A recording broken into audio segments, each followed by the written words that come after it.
Welcome back once again, all of my low carb friends, and for those of you who are here for the first time, welcome.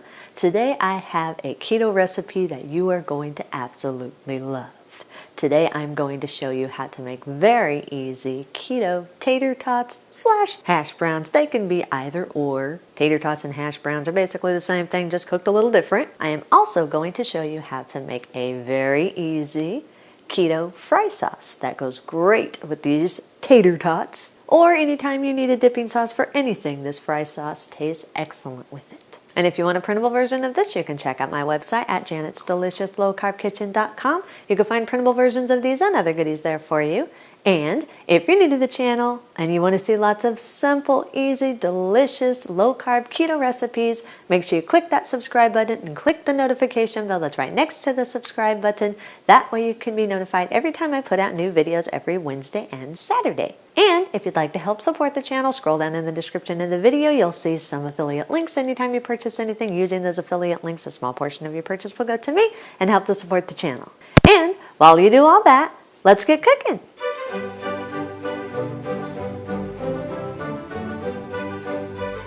Preheat your air fryer to 360 degrees.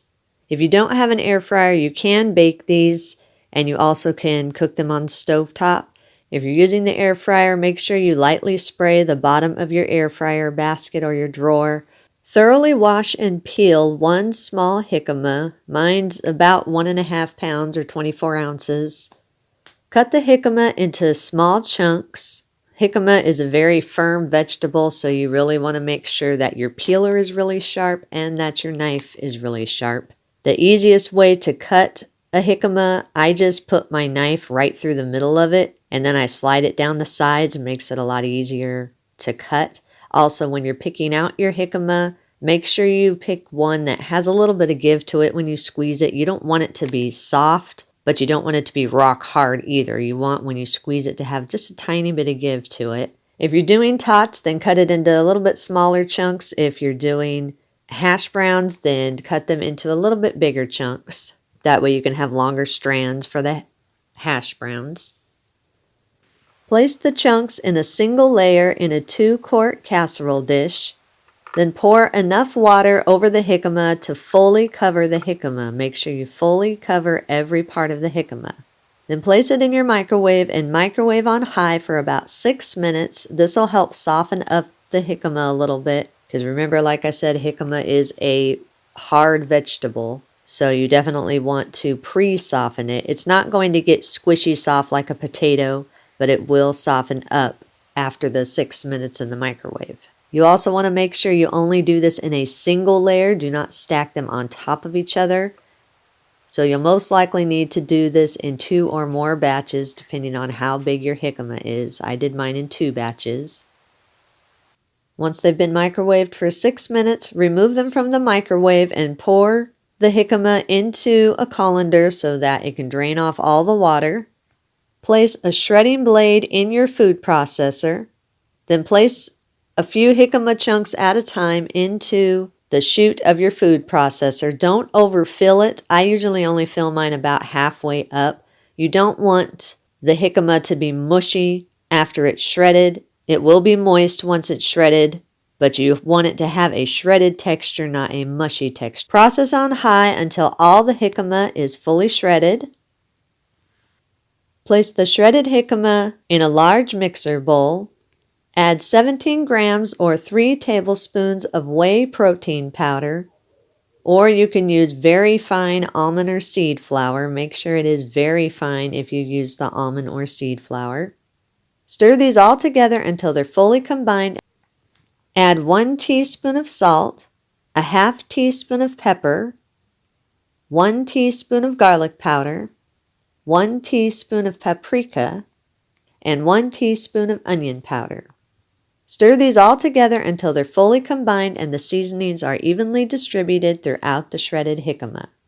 Now you can always change up these seasonings or put more or less according to your taste. Whatever flavor you want on your jicama, that's up to you. Gradually fold in 4 ounces or 1 cup of shredded cheese of your choice. I'm using cheddar cheese, but you can use any cheese you want. Make sure the cheese is fully folded in and evenly distributed throughout the jicama.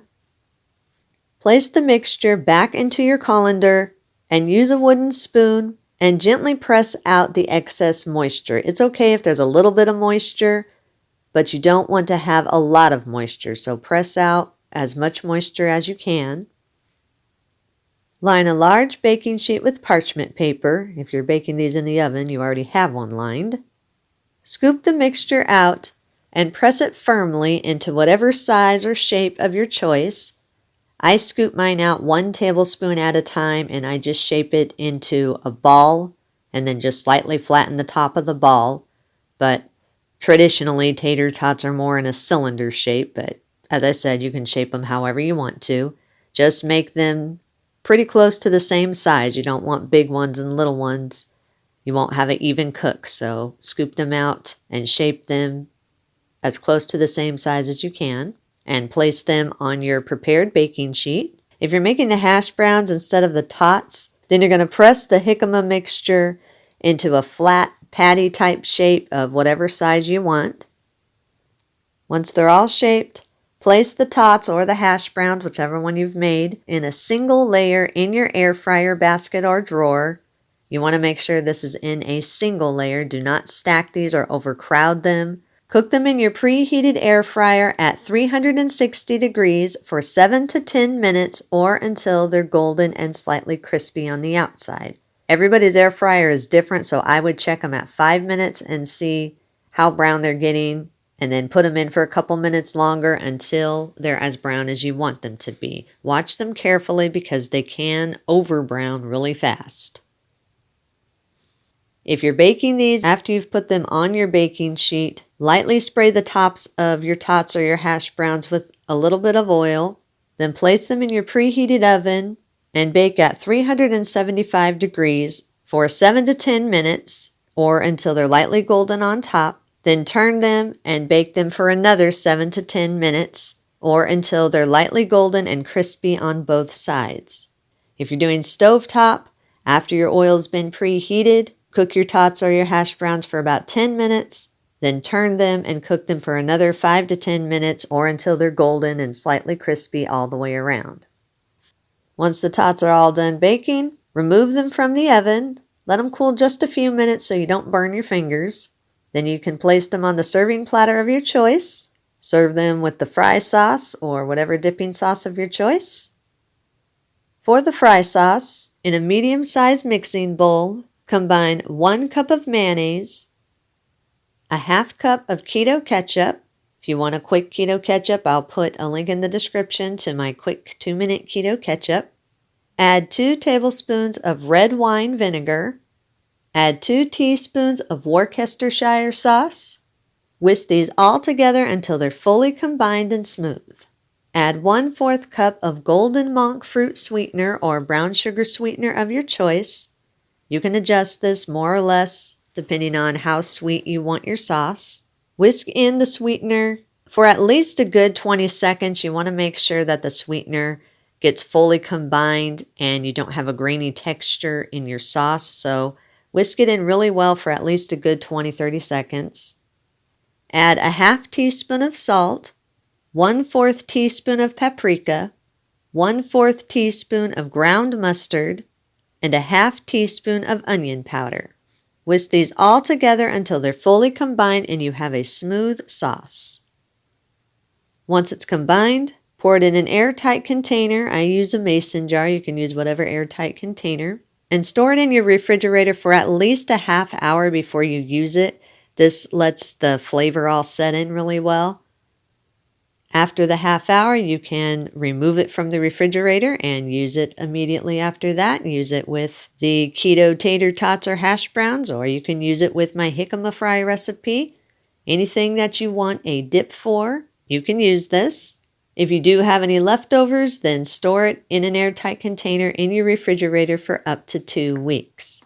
Make sure every time you go to use it that you stir it really well because the flavor can settle down to the bottom of the sauce, so make sure you stir it really well each time you're going to use it. Eat and enjoy.